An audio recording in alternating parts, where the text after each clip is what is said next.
Hello and welcome to Raising Anchor, your podcast and source for all things Rhode Island FC. I'm your host, Matt Entrican, coming to you on this Thursday, March 13th. It's game week 2 in the USL Championship, and it's finally time as Rhode Island FC hits the road in their first game of the season to take on a rematch of the Eastern Conference Finals against the Charleston Battery. Is this team ready to repeat success at Patriot's Point, or does Ben Pirrmann have other plans in mind? Connor and Andrew from the Holy City Soundoff podcast are here to discuss that and so much more. And we've got news, including parking details. But before we get into that, it's the co-host with the most, Jason Carey. Jason, how is it going, my friend? Doing great. We've got a little over a week till our first game. It kind of doesn't feel real, though. Like, I did watch some USL this weekend. But, you know, I as soon as that ball is kicked there this coming weekend, I think it'll finally feel like we're really in it. And hey, the lads are all here. It's a party tonight. We do have the party. So if you're only ever listening here on like Spotify or Apple, we always put a lot of production work into the YouTube broadcast now. And I could not be happier with the two incredible human beings that are sitting here with us. You should know them. They've been on the show before. They're great friends of the podcast, but they are the Holy City Soundoff, part of the Howlers Social Soccer Club. Guys, Andrew, Connor, how are you doing? What's been going on in your space? Tell us more about everything that's going on for the beautiful game and for you guys. Things are good. Yeah. I mean, the season hit the ground running, and Charleston had to play last weekend. I think it was last year that they actually kind of were in Rhode Island's shoe where they didn't play the opening weekend. But it's exciting times. There's so much going around the league, and between both of the pages, we're doing our best to get boots on the ground and out there and cover it, meet new people, and just enjoy the game and the games. Yeah, no, I'm sure everyone here listening. We were introduced as Howler Soccer, which is, can everyone hear me? Yeah, you're there. Oh. Sorry, I moved pictures around. I know there we go. I was like, am I lagging? But yeah, Howler Soccer Social is our new official name for that side of our content. New logo, new name. Trying to grow the game in the U.S. on every level, whether it's USL or obviously, everyone watches the game overseas as well. So just trying to do our best to raise the level. So it's really good to be here. Really good to be back with both you guys as well. So excited. Really quick, speaking of the game overseas, that penalty from Julian Alvarez, oh my God. That did not make me happy. I don't know. Our third counterpart is a Madrid fan, so he was chiming into our group chat, all smiles. I don't know. Even as like I enjoy watching Madrid sometimes. They're fun in the Champions League, right? But like, I don't know. You can't feel good about that one. No, not at all. So before we get into it, and we have a really good show ahead, I guess I want to ask, you guys just came through a rebrand. I saw some merchandise, which I hope maybe we can plug at the end of the show. What was the mindset behind wanting to kind of freshen things up? You guys, like, we knew of you before we even got started.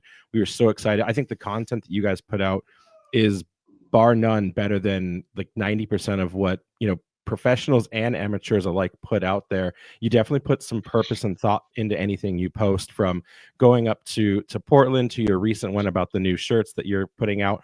What's the reason behind it, and kind of what's the thought process going into 2025 for Howlers?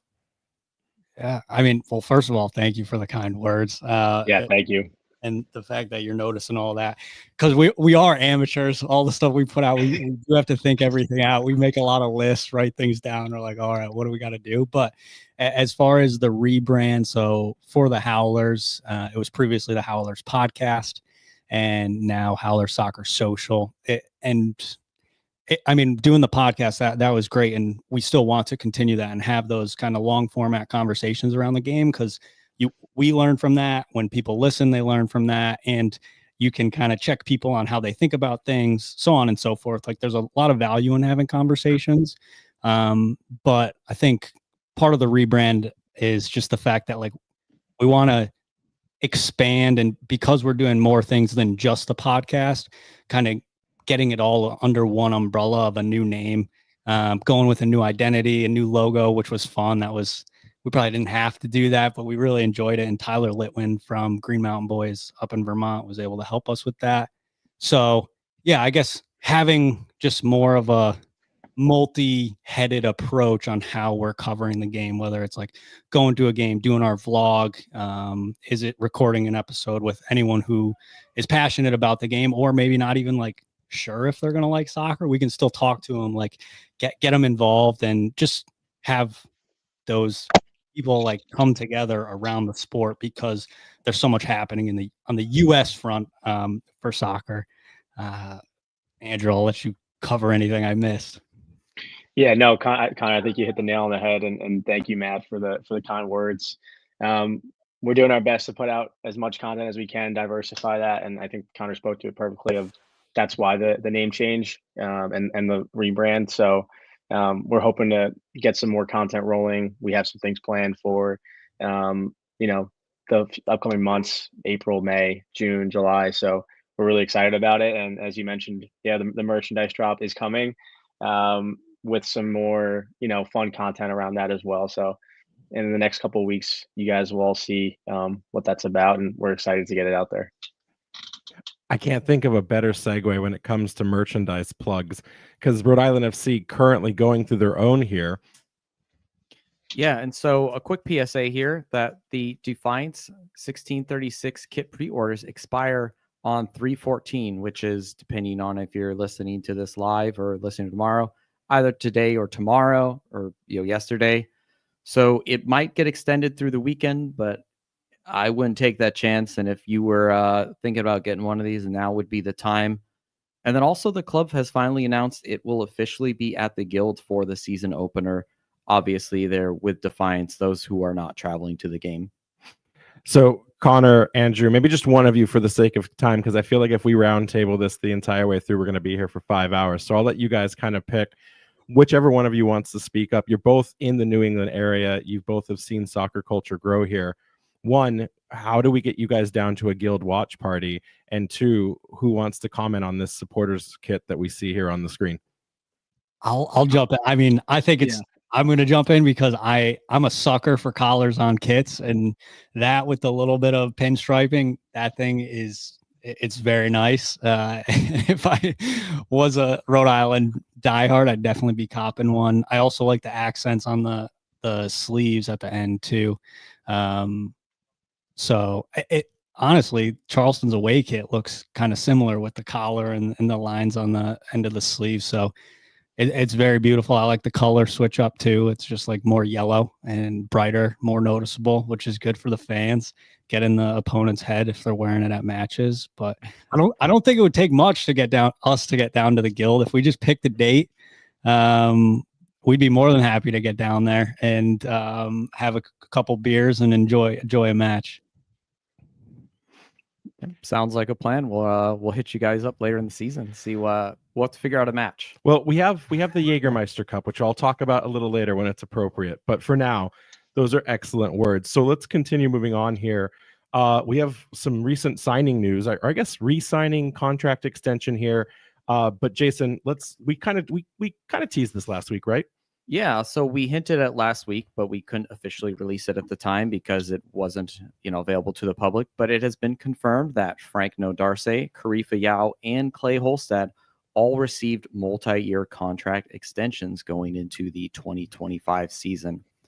It's a pretty big deal to retain these players for years to come, considering each of them have had over 3,000 minutes of playing time last season. Huge moves by the club, with the exception of Yao, who came from MLS. It's most likely that all of these guys were on like 1+1 contract club options. And, I still think that Yao, because we've seen a lot of the other MLS veterans, they were on multi-year deals already. It's a huge declaration of intent for Kano to lock these guys down, for the foreseeable future. I know we talk at length sometimes that sometimes these can be, holding on to talent. Sometimes these can be for future sales and transactions. But nevertheless, really big deal here. When we talked to Clay last week at the Open Media Day, but it was confronted to him about the excitement of his contract extension. He had a big grin on his face. He couldn't commit to saying yes or no at the time, but he did say that, when a club invests and shows their faith in you, it's a rewarding aspect of being a player. And then, he also said, like, it's also great to be in a period of time, in a longer, amount of that at the same place, right? Like, these players, like, look at Steven Turnbull. He's been in New York, now Rhode Island FC, now Alabama in the last, 3 years. For a player like Clay Holstead to now get to say, hey, like, Rhode Island's my home, at least I think it will be for the next, 3 years or so. That's an exciting thing for players to get to kind of live through, because they're human beings too.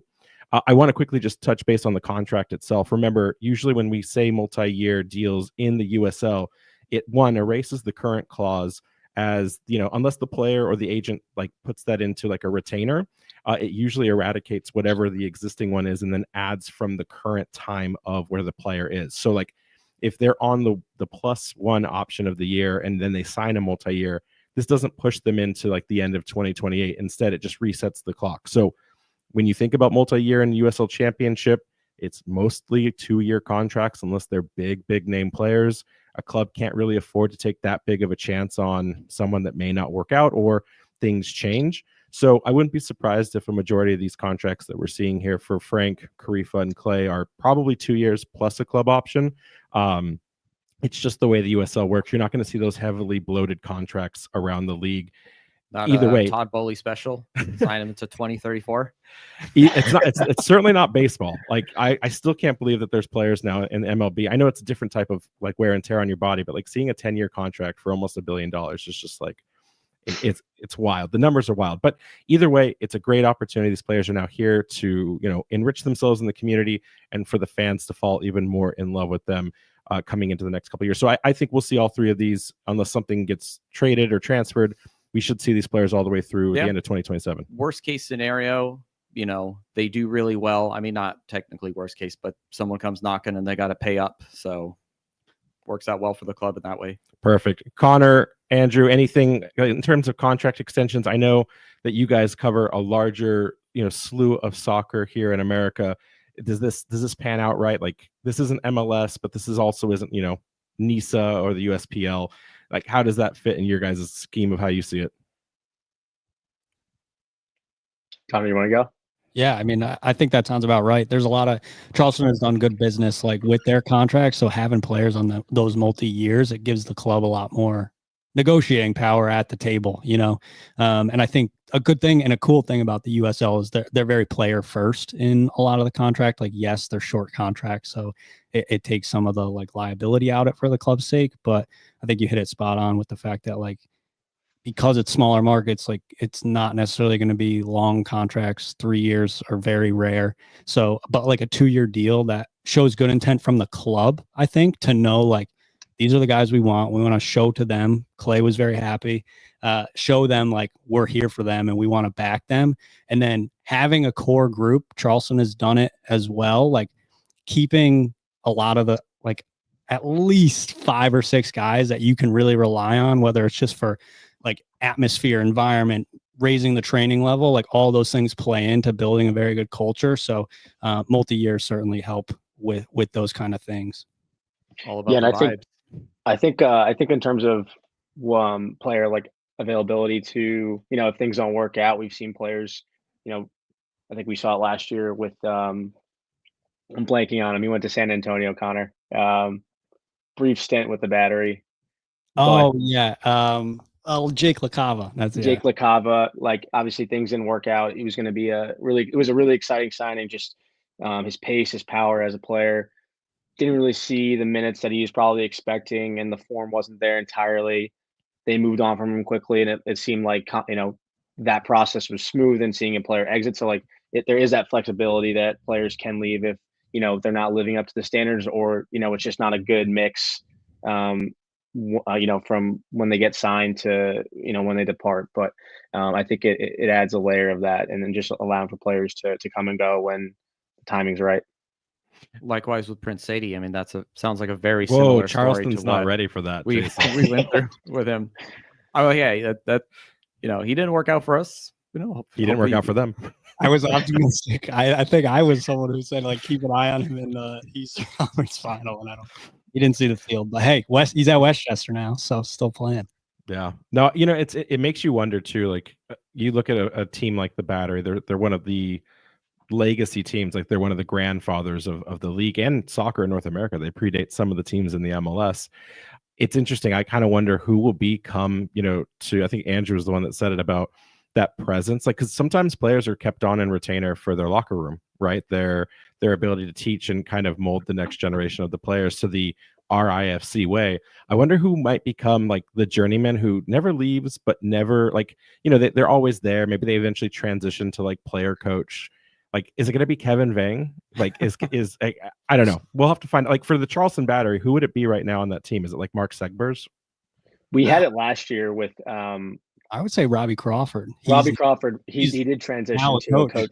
Yeah, he's now a coach. He was there forever. He was there. He's been there many years. But Leland Archer is a longtime Battery player, captain. So he's someone who I could also see kind of being the stand down in the low country. Yeah, definitely Leland for sure. So let's move on because we have more contract extensions to talk about. And this one just dropped about 2 hours ago. It started with an announcement from Jake Rousseau from the Providence Journal reporting that head coach and general manager Cano Smith has also received a multi-year contract extension heading into game 1 of Rhode Island FC's campaign this week. Guys, what are we thinking here?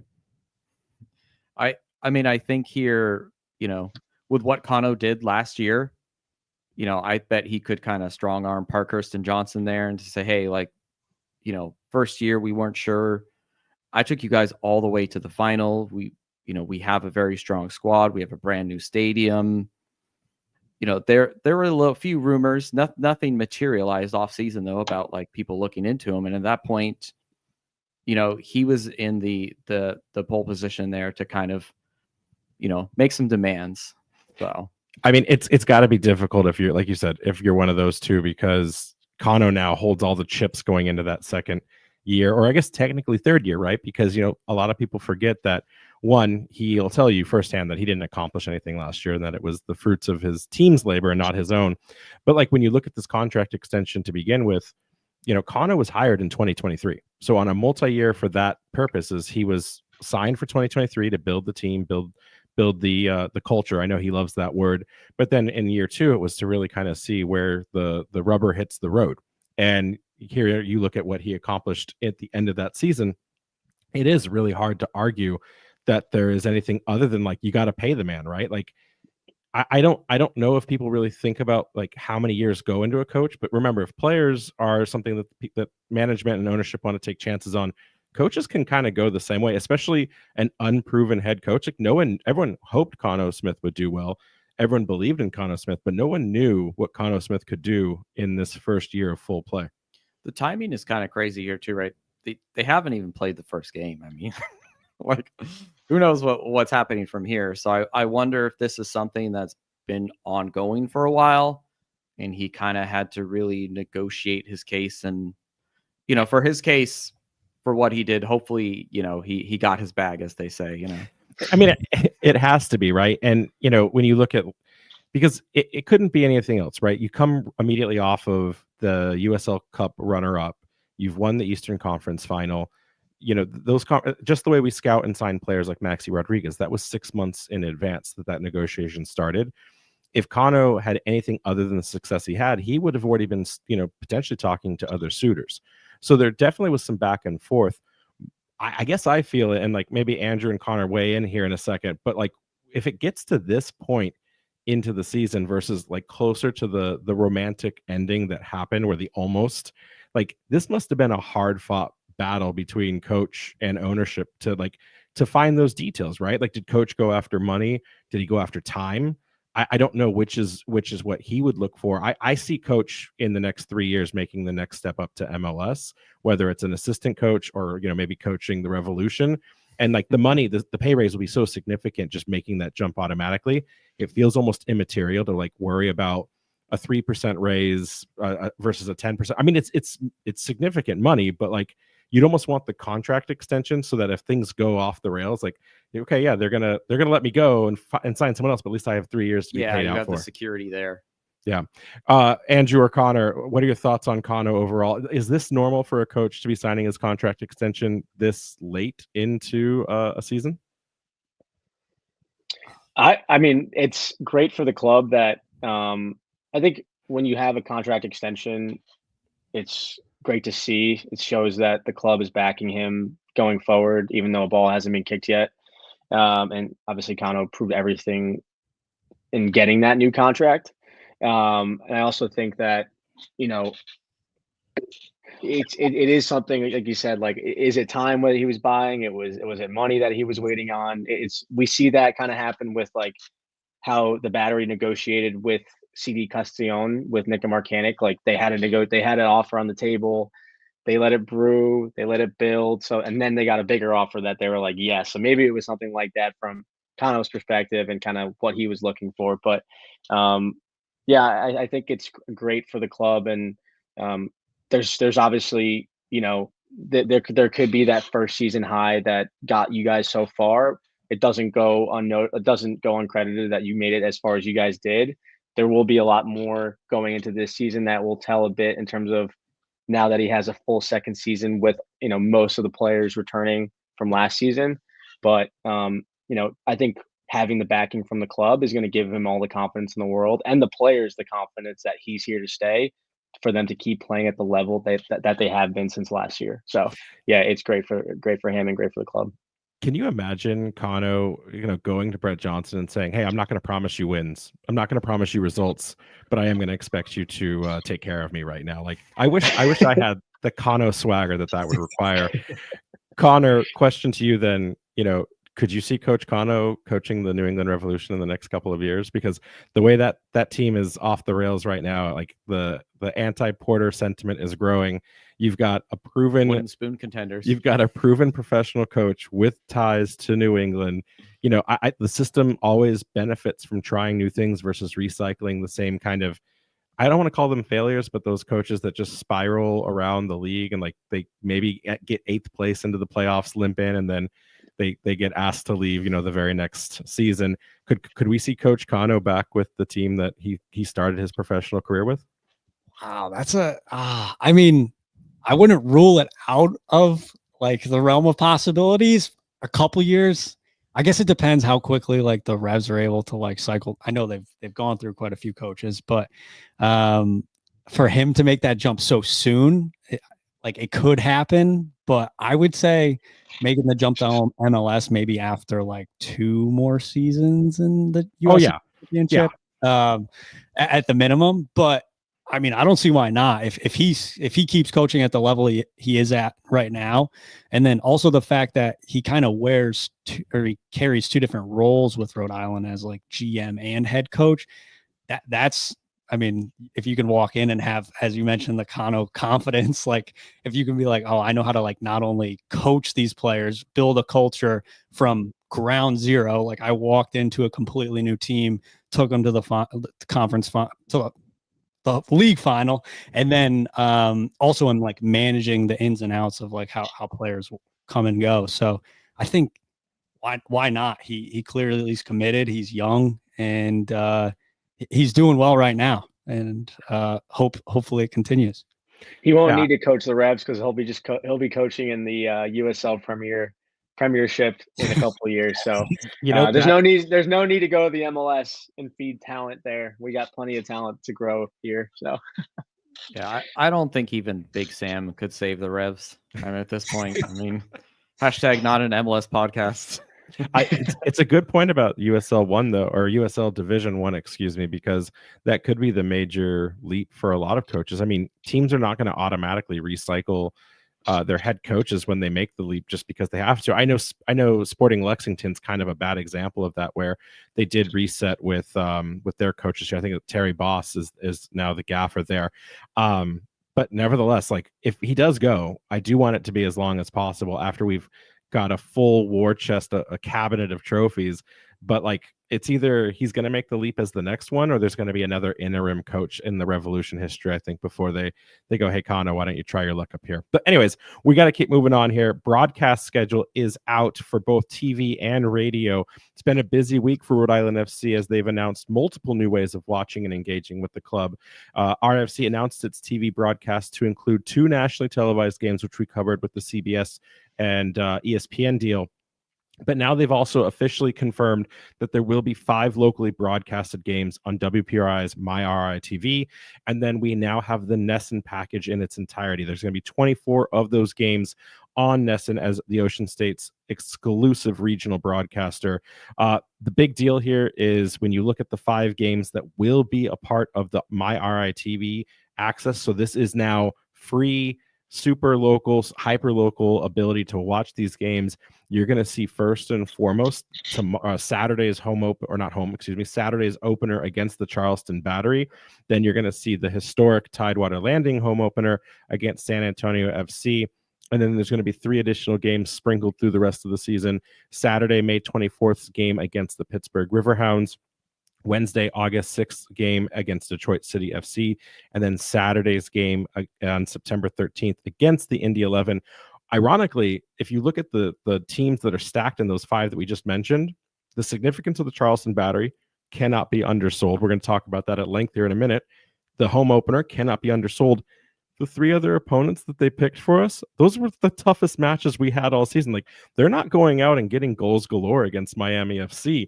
They're making these are going to be action-packed games that may not necessarily go in Rhode Island's favor. Just to wrap things up here, though, NESN will cover those games, but I want to be really clear with the streaming options here, guys, is that while these games will be on different apps, different regional broadcasts, main broadcasts, there will always be a streaming accessibility, and that's going to be designed to be able to watch every single one of these games on either ESPN Plus or CBS Sports Golazo Network. Those will always be made available. It just depends on which one. There's a little bit of alternation, so you can't assume it's always going to be both of them. But you're going to be able to watch every single one of these games except for the 2 big ones, ESPN2 and CBS Prime. So if you're trying to figure out which network do you need, remove the clutter in your mind and just know that you can always watch these games on either ESPN Plus or the CBS Sports Golazo Network. We'll jump into another announcement real fast, but just want to pause there. Obviously, soccer now in New England at an accessibility is amber and blue. Jason, Andrew, Connor, any thoughts on that broadcast announcement? I think it's huge that they're going after local broadcasts where, hashtag not MLS podcast pulls away into an Apple TV, which may or may not be an attractive proposition for certain people. To be able to have these clubs in these more smaller local tertiary towns to be kind of try and get rid of those barriers and say, no, you can just turn on your television and just your local channel and actually watch a game is huge. Yeah, I think it adds to the exposure that this league needs, the USL needs. I think it's just going to make it that much more accessible. And, it's always good, even if you're busy doing something, you can put the game on in the background, and people like it just to, keep themselves entertained on a Saturday night, Sunday night, Friday night, whatever it is, when they're trying to, just stay busy or stay entertained. So it's great for exposure, I think, ultimately. Yeah, agreed. Yeah, It completes the funnel basically. They can see the news clip now, and then rather than having to scramble to find something, then they can stumble across it on an actual channel, as Jason mentioned. So I think it just kind of it makes it more of a slide to get all the way immersed. It is such a breath of fresh air. We were actually kind of reminiscing a week ago with some of the announcements around, when this whole thing started, we were a one-trick pony. We were the only horse in town. It was just us talking about the club. And now I look back, there's 7 or 8 different content creators in the space immediate. The TV, the news, the radio programming, it's all started to adopt Rhode Island FC as the child it always deserved to be adopted as. So it's it's fun to see it it's fun to see it grow legs. It's fun to see people get very serious about it. So much so, in fact, RFC's TV broadcast, I found this out today, we'll actually have so we're going to have a dedicated for the MyRI TV broadcast. We're going to have a dedicated set of personalities for the broadcast itself. So we're going to have Sean, I think his name is Sean St. Jacques. I don't know if that's Jacques or something else. I should learn the names before I say it. But then I do know Marion Crowder. They've both been on for ESPN and USL. They kind of do some of whatever the random assignments are, but they're going to be dedicated for the RIFC experience. So we're excited that they have those. And then, of course, we talked about it last week, Jason, but then Cumulus finally did announce their package for how we're going to hit the radio waves and some other stuff as well. Yeah, so we kind of hinted at this last week, but it was made official that 790 The Score will broadcast 18 matches this season, including every road match, and the home opener with Nick G and Tom Quinlan on the call. Great to see those guys returning. Yeah, and so WPR is also tapping longtime Rhode Island sports writer and columnist Kevin McNamara into the mix, where he will host a brand new segment, Extra Time with Rhode Island FC, on 790 The Score and WPR 99.7 FM or AM 630 every Thursday at 6:20 p.m. The weekly interview will feature conversations with RIFC head coach and general manager Connor Smith, select players, and front office executives through the 2025 season. So as much as it pains me to go tell you to go listen to other people other than ourselves, Kevin McNamara is the biggest deal in Rhode Island sports. He commands a very large audience. And so to get him on board with spending time, not only, and I think he's mostly a basketball guy, but like having him spend time sharing his broadcast about Rhode Island FC, now having Kano on a regular call, like that's exciting. I tried to catch it tonight, but in the spirit of like getting everything ready, I'm not a big like tune in, which is weird because like we do this every week at 8 p.m. I'm not a big like go onto the radio and do it. I consume it later. So I assume it'll be streamed off of their website. But if you can time that and program that into 6:20 p.m.s, that's supposedly the time slot. We'll see how honest we can hold Kevin to that in the future. Guys, are you big radio people? Do you still listen to the radio, or is everything digital streaming and podcast consumption for you? Mostly podcast consumption. Yeah. No radio for me, unfortunately. Don't even have them in the house. Yeah. I was kind of still listening to the radio a few years ago sometimes. And there was this one day where I had like 4 or 5 stations that I would cycle through, when you don't really know what you want to listen to. And every single one of them was on a commercial break. I was like, oh, they've all synced up. And I don't think I've listened to the radio since then. I was like, okay, you know what? I'll just take the second or two to just pick something random on Spotify and just do it that way. That's a sign for sure. Yeah. All right, let's keep moving on and get through these last pieces as lightning fast as we can. All right. So as a reminder, the first game of the season is right around the corner, which means it's time to dust off your packs and get ready to set your RFC lineup in the Card Collector app built for RFC fans to collect digital trading cards and create fantasy lineups on game day. Matt, who are you selecting for this first matchup? First off, I just want to say well done on reading that. That felt like an ad, but I tried to make that as conversational as possible. So that's my fault. I'll work on that in the future. But unfortunately, I'm not as great at hitting the daily download where you log in and get your pack for the day. You can only get one a day.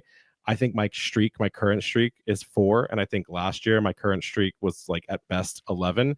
Whereas some of the fans of the club were at like all 252 days. So I don't have a lot of packs yet that I can actually say, I've got built into the space. Right now, I've only got Mark Ibarra, Zach Harivo, and then I'm captaining Jojea Quazera this weekend. Those are my only like super quality cards that I have. So I got to get back to the grind and collecting them. And I'm hoping our midfield / maybe some wing back, defensive back, which we're going to talk about here, I swear, in just a second, hoping that those kind of carry the day. I'm terrible at it too. I'll have to try and use this week to try and get a few extra players. But anyways, for those of you looking for a little extra boost to your first game draft, you can use the code RAP2025 to get a special Raising Anchor podcast pack. And for those of you listening online, that is RAP as in Raising Anchor podcast, not like what you would do to wrap a gift present. So RAP 2025. So that's fun. Go get that pack and make sure anytime you see Craig, thank him for that awesome thing that he has built for the fans. Really quick, I'm going to like lightning speed this. There was a Hearts of Pine friendly earlier this week. We thought allegedly that was going to be a Revolution 2 game. We had some sources on the inside that said that, but it looks like that may not have been the case, as I haven't seen any content come out from the Revolution 2. I haven't heard anything about the Revolution 2, but we did see Rhode Island FC release on their socials some of the breakdown of the Hearts of Pine match that they had. It kind of makes sense. Both teams are about to enter their first games this weekend, so that feels like the right pressure test as Hearts of Pine gets ready for the Open Cup and we get ready here for Charleston. I asked around, some people would confirm but not confirm off the record that it was in fact a win for Rhode Island FC. Allegedly. It's always allegedly in these preseason matches. we saw 2 goals get scored. It looked like one was from Amos Shapiro-Thompson single touch, cut back into the middle cross that was collected, and after a little bit of finesse, Joe Brito buries it really well. And then what looked like maybe a set piece shot where I think Frank Nodarce put his body to it or got the tap in because he went in to collect the ball and move on. Looking at the body language, like Frank kind of ran back to grab the ball with a sense of purpose. So like I'm guessing maybe like a 2-1 scoreline. Again, if that's to be believed, that it was a win overall, but we just don't know. In the chat here, Shadow Wolf is claiming it was not a win; it was a tie. Ooh, interesting. Okay, yeah. So he's saying he did a interview with Bobby Murphy. That's their head coach, correct? Correct. So yeah, I remember him saying that he was going to be doing that soon. So it's 2-2. See, this is why we said it allegedly. That's the important thing you do when you do and you can see on the screen, I have it as question marks. So it looks like Shadow Wolf had the lead here and did not release it out to the world all week. Way to hold on to that. You heard it here first. but here's what I will say. That's still great. That means these 2 teams now have squared off 2 times. They've now tied both times. They're very much treating each other as contenders. And you know what? Even if it's 2-2, you know what it wasn't? Guys, it wasn't a 4-0 thrashing if I'm Hartford Athletic. So I don't know what that says for the future of it. Was this a great final test? Maybe Andrew Connor, if you want to weigh in, because that's the match you guys are coming down for the Jägermeister Cup. You guys are going to be doing the next big thing. I don't know. Are you supporting Hearts of Pine in that vlog that you're going to do, or is it like both teams? How's this all working?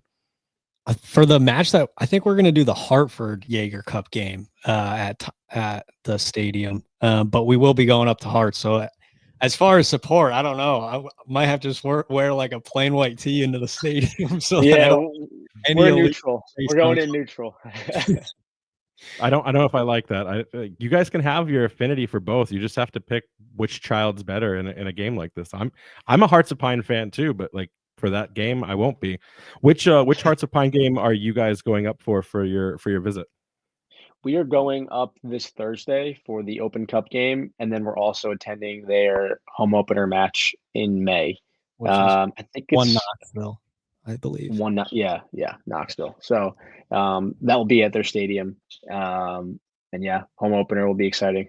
Looking forward to getting up there. Are the same weekend. That's why we had to pick one.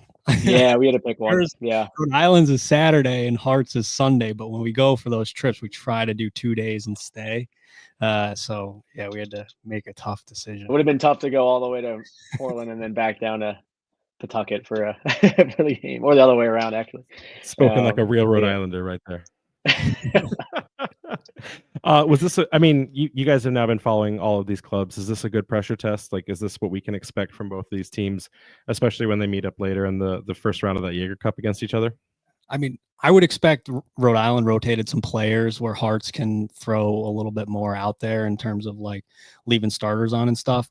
And a good pressure test is, yes, you get up to like match fitness, like get a good 30-minute run in for all the starters or soon to be starters.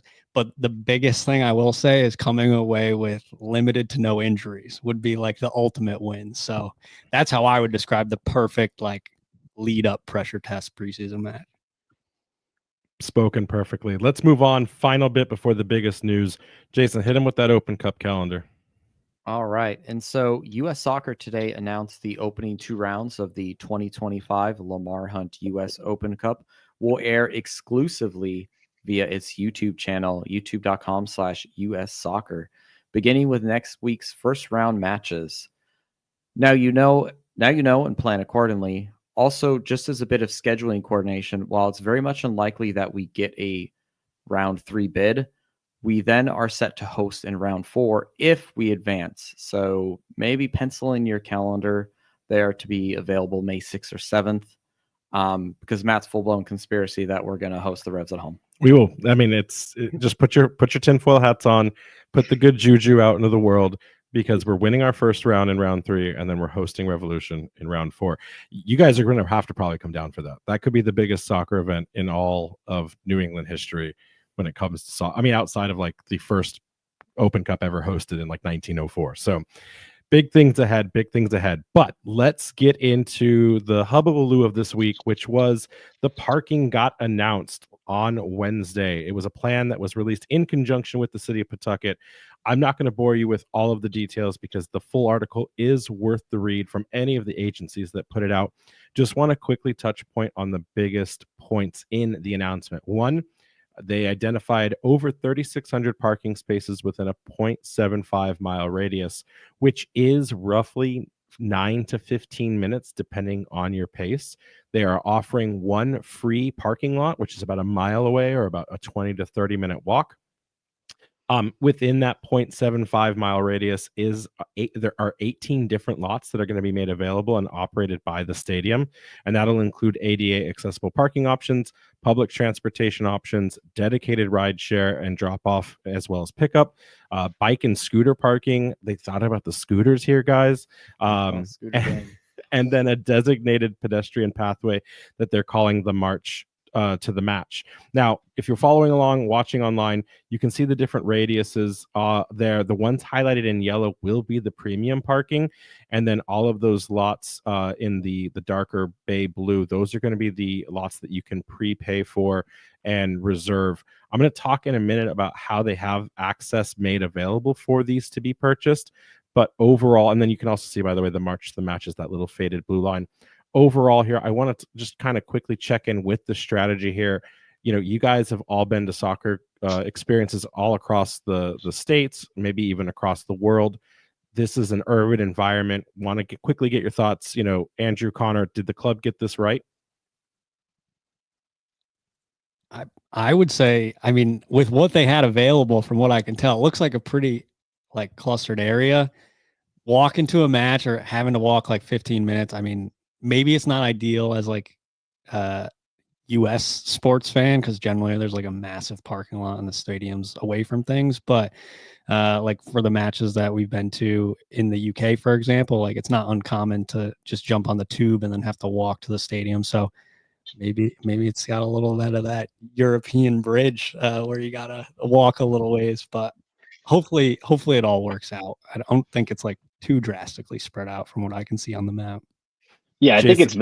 think it's very like European, as Connor put it, just having a stadium in a very clustered, congested area, which is cool. It adds to the fun of it. And if there's a march to the stadium from certain parking areas, then I think it just kind of builds the atmosphere, and you kind of have to work with what you got in the area too. So I went up to Portland, Oregon, that is, not Portland, Maine, like 10 years ago with my brothers to check out a Timbers game. And it was kind of a very certain thing up there. I think we parked 10, 15 minutes away. And then from there, the entire like city area, you could just see everyone in their Timbers gear, just kind of walking through. They had a truck that was like throwing Red Bulls at people. I think a monster truck was there too, giving like it was an event. It felt very European. It was really cool to just kind of everyone walk from the different parts of the city into the stadium. Yeah, I mean, the reality is this is like, one, it's an urban environment, and if you've ever gone to any of those types, like you kind of already know what you're in store for. But second, you know, a lot of fans on the Discord, they went and they were the first to do the comparison that if you go to Patriot's place and go to try to catch like a Pats game, if you're parking in the offside lot at like the very deep end because you're like one of the last minute stragglers in, the entire distance is equal. And someone did like the heat map. I think it was Jerica did the heat map of like, it's the same exact circumference of space that's within the city of Pawtucket's confines. That's the entirety of like the Gillette like property at large. Yeah, if you're not the person parking up front, like you're walking half a mile through a parking lot and then like all the way up to your nosebleed seats. Well, and you got to cross the main highway there too. So like it's actually can take probably longer to get to a Pats game if they could still sell out that stadium because they would have a winning record. Shots fired at the NFL. Really quickly here, I do think there are a few unanswered questions that remain. One is the treatment of street parking that's going to go on in the area, as well as people selling like parking in their driveways at your own risk. Well, yeah, it will be. Of course, and the city's already gone out of their way to say like it's also follow the rules of the area. Like, don't think that you can park in a place you're not supposed to just because there's a spot open. But it'll be really interesting. Like I've seen certain places crack down on like when people say, hey, like for $15, come park in my driveway.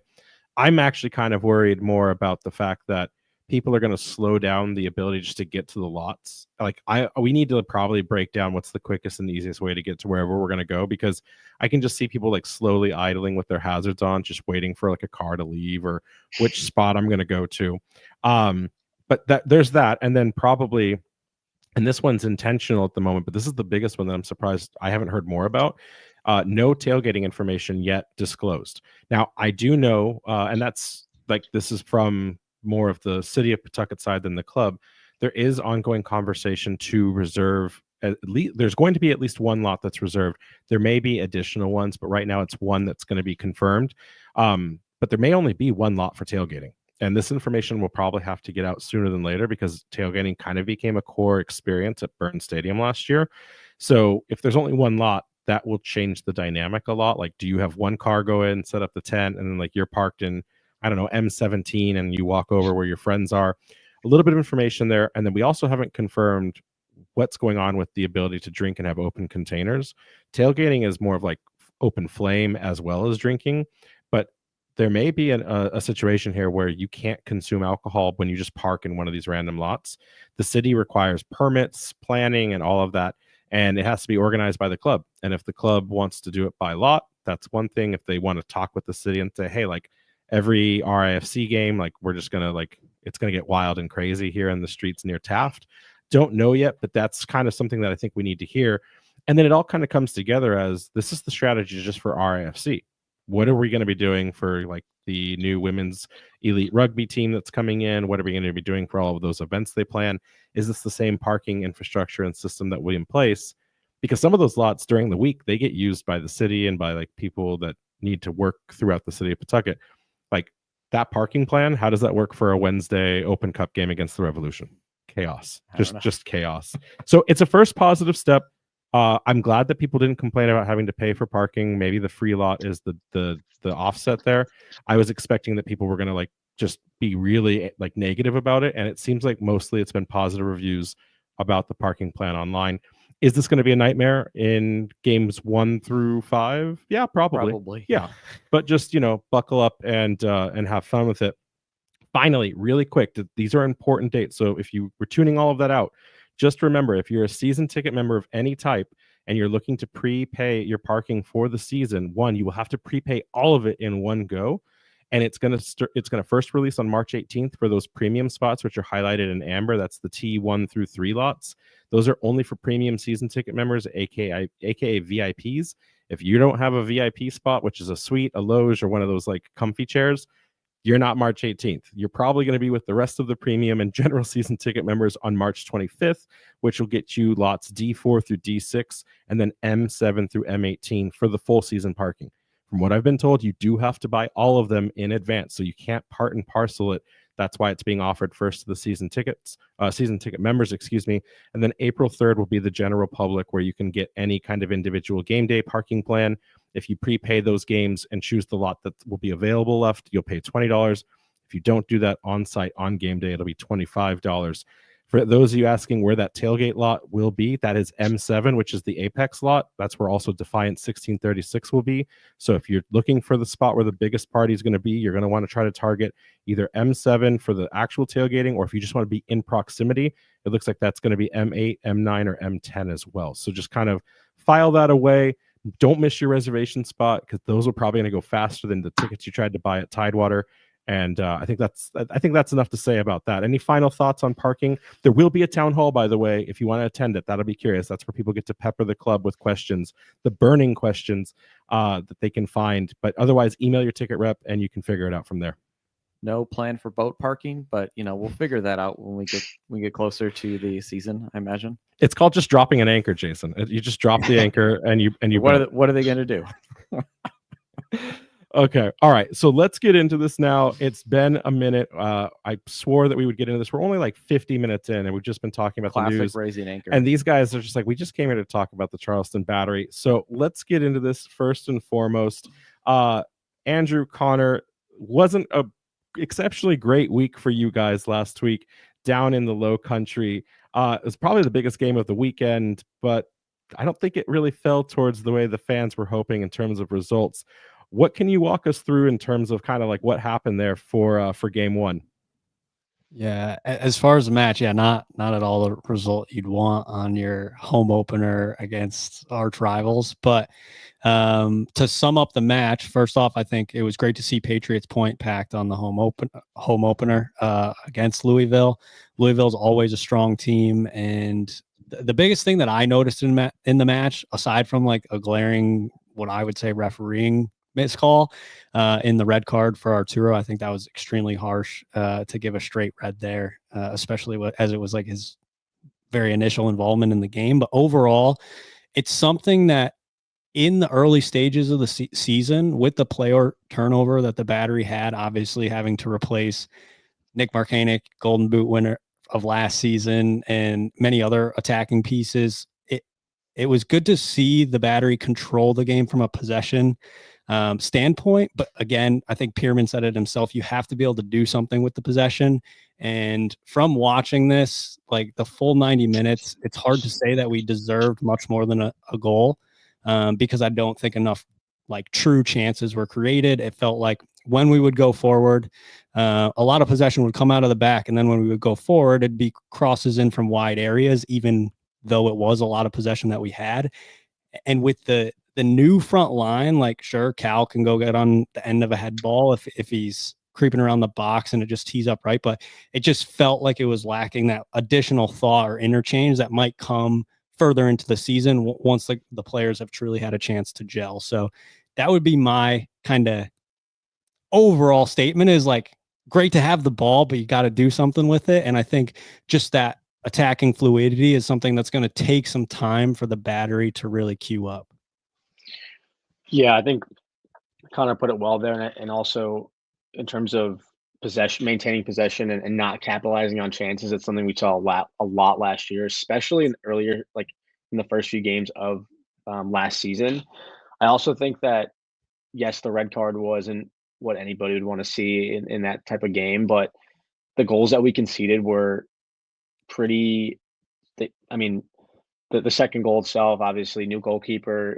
It stinks to see a goal go in like that, but that's obviously an error that we can fix right away. We also had Langston Blackstock also kind of on the back post, wasn't really awake when Louisville strikers were getting on the end of that deflection. So I think just those moments and staying focused and not conceding those opportunities is when that's ultimately the reason why we lost the game. We can complain about the red card, but at the end of the day, we let two mistakes have us go down and didn't capitalize on the possession that we maintained for most of the match, as Connor mentioned and Pirrmann talked about post match. Let's talk really quickly about that red card. Arturo Rodriguez, he comes into the game and almost immediately is out with it was an elbow off of a push off where he was in control of the ball. He was like almost just persistent infringement from Louisville. I think you both kind of said that it felt light. One, do you know if Charleston's going to be trying to appeal that? I mean, it looked very light. There were some controversial reds across the league this weekend or last weekend. Do we think Arturo gets to make a case to argue that and get back in? Or is that one of those ugly technical instances where there was contact and any contact you can get a booking of that type and that's your night and that's your next night as well? What are the thoughts on Arturo's likeliness to be able to play in this game this weekend? I don't know if the Battery will go through an appeal process on something like that. And I haven't heard anything that they will. And I think the biggest reason might just be because it was the contact to the face, which can be like, we've all seen those yellow cards that just like get dished out for like someone just like putting their fingers accidentally, like not looking at all across a defender's face when they have possession. And I think maybe there's a bit more force in an elbow, and because it was up near the face, and the Battery aren't short on numbers right now. So I don't know if they're going to really focus too much on going through an appeal process. But I do feel like he was harshly done. Like you mentioned, he's like kind of facing away. There's no real intent. Like, sure, he's trying to shake off a defender, but like there's going to be some contact. And just with the two teams going at it, like it was an intense match. It was always going to be. It was just shocking to see him go straight to a red for a player's just very early involvement. Again, it's not like it was his 15th foul or something. And I think the Louisville striker. I can't think of his name, but he had at least 6 or 7 challenges, and he wasn't even cautioned to that point. So yeah, I mean, maybe it was the heat of the moment for the referee. Unfortunate. But speaking of the goal, I mean, wow, Torres on free kicks. Don't give him a chance from 40 yards out, right? That's 2 for 2. That, I mean, Never. in consecutive games, season over season now, that's 2 set piece like wonder goals back to back. Yeah, he somehow finds a way to sneak those in. It's incredible what he's able to do from 20 to 30 yards outside the box. It's almost like it's easier for him to score from there than it would be 5 yards out. But I mean, he oozes class. I've been a stan of his for a long time since he's joined. Not too much, not too long, but obviously since he joined last season, and the form's going to continue this season. I would say he's our marquee player. Obviously we have Cal Jennings up top, but I think he brings that extra layer of class and technical ability that he'll get people out of their seats in matches at home and away. So it was an incredible goal, and I'm looking forward to seeing more this season. Connor, speaking of Torres and then the mention of Jennings here, it seemed like he struggled to get activated in this game. Was that just a case of it's your first game with a brand new team and it'll just come over time, or was this a failure or something missing from the battery to get him plugged into the match? Yeah, I think it's a bit of both. I mean, it is a big moment being at home in front of your now new fans coming from a rival club. He might have felt a bit of extra pressure, but he's also someone well-tenured player. He's been to the MLS and back. So I don't know that it was really all that. It might have just been more a chemistry thing. One thing I would like to see from him is if he is struggling to get involved, to drop a bit deeper. I think with the type of player he is, it's very easy for him to drop in and almost play as like a more forward-thinking midfielder or that false nine. So I think that's something that maybe if he is not getting the service or he's getting overwhelmed by a back line, that he can tuck underneath and just get touches, get involved, and it'll start to flow a bit more. So hopefully Rhode Island won't be ready for that, and we'll see him do a bit more of that, because he's a player similar to Torres that anytime he's on the ball, something good can happen. So you just got to get the ball to his feet, and it's a bit different than playing into like Nick Marcanic or Jackson Conway, where they're trying to split a line and maybe run horizontal across the back line, then go vertical. I think Cal Jennings more needs the ball in his feet, and he needs players around him to create something or make something happen. From the outside looking in, when I look back at the Rowdies a lot of last season, they love to play with 3 forwards, right? So do you think that maybe there's an issue there where he kind of has to adapt his game, right? It's much different from, granted, the starting positions don't always mean anything, but playing with 2 other guys to kind of being the lone guy up there to a certain extent. Yeah, I would say, needing someone to, like Connor mentioned, work off of. I think that will add a complexity to his game. And I think it's going to be a chemistry thing, and seeing how he's able to link up in a different type of formation with different players, and probably being asked to do a bit different, or play in a different style than he's used to. So I think over time, though, we'll see him start to link up in different ways with his outside wingers, with the midfield, and start to, maybe even become more of a goal poacher in those situations, because he's going to get chances with the players that we do have on the outside as well as through the middle. So I think he's a player that can adapt, and he has the experience to find his footing, in any side. I'd almost be curious to see, he's not available right now, MD Myers, like, how would he play in a 2-striker system like that, right? Playing off of someone. Granted, don't do it against us if it works,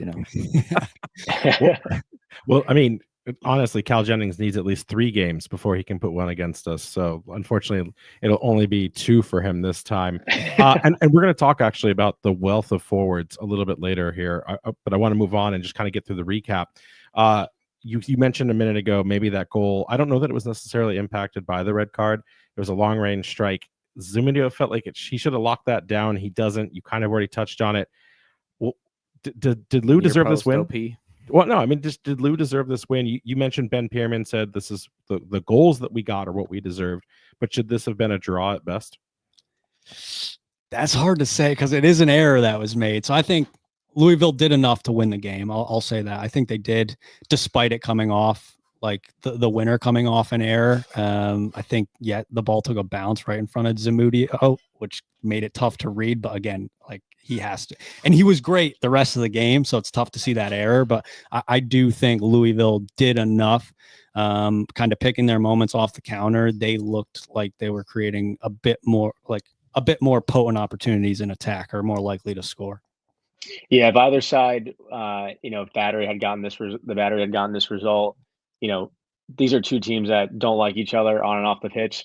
We've seen kind of social stuff go out there and back and forth with different with the fans. So I think it's a situation where either team would think they would deserve it in these situations. And personally, I think Louisville do deserve it with the mistakes that we made, obviously in the back line and the errors themselves. So. Well, hopefully this does not have ramifications to the table by the end of the season. It's always difficult to see, what have been kind of projected to be the 1 and 2 seeds duke it out this early. So maybe this is a pressure test for something more, or maybe this is just a flash in the pan and it'll be a completely different set of standings by the end of the season. Moving into the head-to-head record here between our two clubs, I've got the stats, all at least what I thought were the meaningful stats, up on the screen for so anyone watching along, if there's something they see, feel free to look at it. But just lifetime, Rhode Island FC now officially leads the head-to-head record with that one win in the postseason, and of course those other 2 games in regular season being draws. These two teams struggled mightily to gain footholds against each other in the regular season, first coming off of that 0-0 performance in what I still consider to be the worst weather ever in the history of a game for Rhode Island FC, which I think a certain 2 people may have witnessed. And then, of course, a similarly hard-fought battle in Charleston, resulting in that 1-1 performance with goals from M.D. Myers and Noah Fuson that would set the table for the showdown just a few weeks later that would see Rhode Island FC lift their first ever trophy at Patriots Point after the 2-1 result. There was almost a red card from Jay Chapman. There was the Juan Torres Galazo, the Spider-Man appearance by Noah Fuson. It's been a wild ride. It's crazy to think, gentlemen, it's only been 144 days since these clubs last saw each other, but it feels like a lifetime ago. Really quickly, how did these teams retool in the offseason? What are the grades? What are the statements from these coaches and kind of prepping to get themselves ready for a game that, ironically, is just 2 games removed from the last time they saw each other? Yeah, these were really hard-fought matches last year between these 2 clubs. Ultimately, in the postseason, we did see RFC take the edge, but I don't know from their perspective, but like I was never comfortable until the final whistle, even with that lead there. Charleston are a team worthy of respect. They are a very good team within this league. RAFC did make it to the final. We forget that match. I don't really know what happened. And then, we went through that roster kind of, upgrade, I guess you would say, to a certain extent. There are a few players who we've talked here at length over the offseason. Maybe fans will miss Doyle to a certain extent. He put up some big minutes for us last year and scored our unofficial first goal, But I do think that the offseason saw the club go out and make some pretty big statement signings, especially with Maxi Rodriguez, right off the bat. And then you go through and look at okay, I can see how these players kind of fit into the mold and style that this team established themselves over the course of the season. And so now we're here, second week of USL and right back into it against the Charleston Battery. Connor, Andrew, what are your thoughts on the off-season, preseason? Obviously, you already have that first game under your belt. How has your team evolved heading into game 2 of match week 2? I would say the team's evolved quite a bit, which is a good thing. It seems that the Battery have talent going elsewhere, so they're kind of forced into replacing. But every time that does happen, Rob Salvatore, Lee Cohen, they really double down, and they're always consistently putting a team on the pitch that can compete for the biggest prizes available. And I do believe that this offseason, some of the recruitment was done intentionally based off of our exit of last season against Rhode Island the Battery struggled to deal with the size of Rhode Island, set pieces. We were consistently struggling to clear balls. There was a lot of knockdowns. So I think adding the likes of Husu Landry, he's a huge player. So he's going to be dominant in the air and can help Malloy lock down the midfield. And then also even Langston Blackstock, he's a pretty sizable outside back who I think is going to help again defend set pieces against a side like Rhode Island that's very physically dominant. So those are two players that I would shout just that might have not solely been signed because they're also very, very good players, but the stature of the players is something that might have been on the minds of the Charleston recruitment team due to how we matched up against Rhode Island last year. Yeah, I think size is a huge takeaway. I also think quality as well. We have a lot more depth, I think, going into this season. I feel like this is a completely different team from last year. A couple of players that come to mind. Obviously, Cal Jennings is a statement signing with just his presence in the USL and his time at Tampa. Johnny Klein as well, having come from MLS with St. Louis.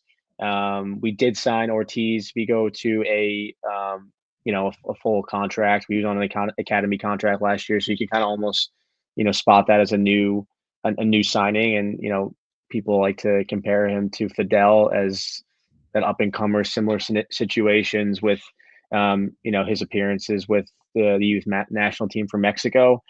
So I think there's a lot of additions on the attacking front. I'm blanking here, I think, but Martinez, if I'm not mistaken, as well. So just more quality up front, more options up front, and it's gonna be exciting to see how these players mesh. We hope that everyone can mesh well together. Everyone's getting the minutes that they're hoping for, and they all can find their form over the course of the season. But I would say in terms of attacking quality, we've definitely gone out and kind of made a statement across the board.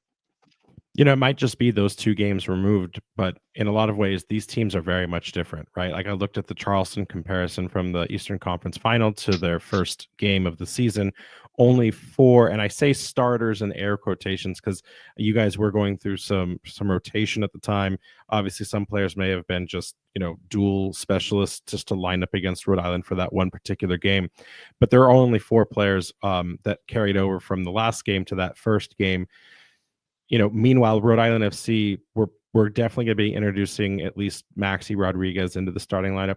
Some discussions have been made about will there be a second player that we may see as a new introduction in the starting lineup.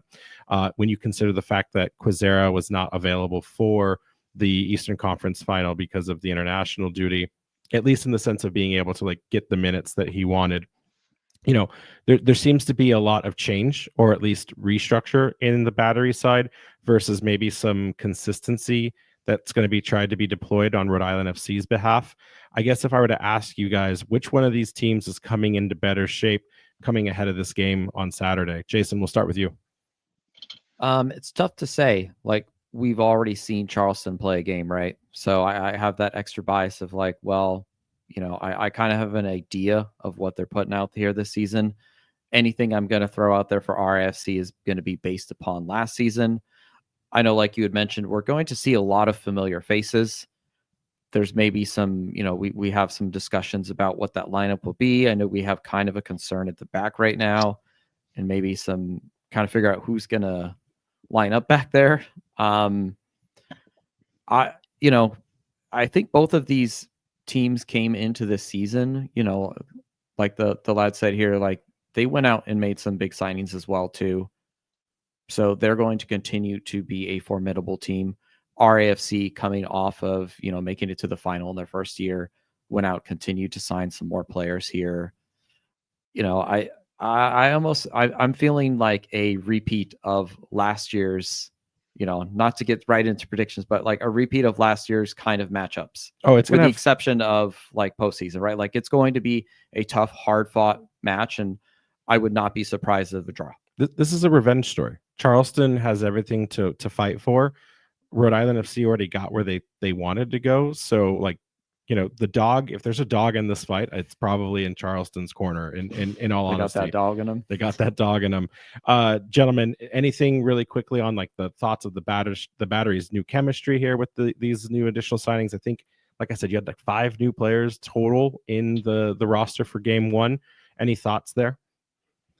I think chemistry is still going to take some time to get sorted out, but I think the bigger advantage here that kind of might outweigh that in Charleston's favor is going to be the match fitness. So like going back to even just like coming off preseason and then going into your first full 90 at top competitiveness levels, you think you're fit, but then when you get into like the 75th minute, you're just like, oh boy, I might need to ride this out on adrenaline. So I think that's something that might help Charleston quite a bit. Also with the crowd behind them. I know it was at home towards the end of last season when we exited, but I think the match fitness might tip the scales in Charleston's favor. And I mean, yeah, they have an agenda. They have to even the score. So that's how I think that'll kind of overcome, hopefully, Rhode Island's first matches. You, like as Jason said, you don't really know what to expect. So it's a different level to match. Yeah, I think if we hadn't seen the Battery play this weekend, I'd be more concerned about Rhode Island going into this match, but we know a bit of what the quality is in terms of possession for the Battery themselves, and they're able to, ping the ball around and maintain that level of possession. Obviously, execution is going to be critical. It's interesting, but yeah, I do think there is a leg up for the Battery, and the fact that we have played there is a bit of chemistry, meshing there. If they hadn't, I would be way more concerned, just considering what we saw last year with Rhode Island and all the matches we played against. So, Andrew, way to discount the Hearts of Pine impact on our last game of the preseason. Just the insults. I do think about it though, back to the way these two teams line up. Obviously, Pirrmann is a strategist. He likes to try to match and find ways to break down opponents versus always having the same style, same structure, game over game. You look at the possession stats. Rhode Island FC, remember, a transition team, love to catch you in the counterattack. Very, very little possession in all 3 games at just 39.15%. Meanwhile, Charleston loved to control the dynamic, at least against Rhode Island FC, tried to find the passing lanes, tried to find the dangerous chances with almost 61% of the possession. When you find a team that knows what to do with the ball versus a team that's completely comfortable without the ball, it makes for some exciting soccer. I do want to ask you guys, you have some noticeable replacements, which we're going to talk about here in the lineup in just a second, but, how big of a hole did Nick Marcanic leave when he left? Is Cal Jennings a like-for-like swap, or from an attacking prowess, is this a new system, a new era under Ben Pirrmann and the Padawan Cal Jennings? I think it's hard to say like for like. It's hard to have anybody live up to what Nick did last year. It was incredible. I mean, just goal after goal, game after game. So I wouldn't say like for like, just with the having that expectations on a player is too much. And I think the quality from Cal is there, and he'll fill a huge chunk of goals that we don't have without Nick. But yeah, no, I think he's going to be impactful significantly, and yeah, it's hard to do like for like with a player like Nick, because he is that season was incredible. That's all I can say on it. Yeah, likewise, if you look at the other players that are now gone, Jay Chapman was a Hartford Athletic loanee at the time, now on to Detroit City FC. And then, of course, Adam Grin was retiring last year at the end. Big loss, I think, for you guys in the net. And that's not to discount anything that Zamudio has already done. It's more just saying like, hey, like what can he, those are just big shoes to fill. I want to get quickly into the official refs for the match. At head ref, you have Natalie Simon, assistant ref number 1 being Ben Rigel. Colin Ashley is the other assistant ref on the other side. And then the 4th official, Josiah Park.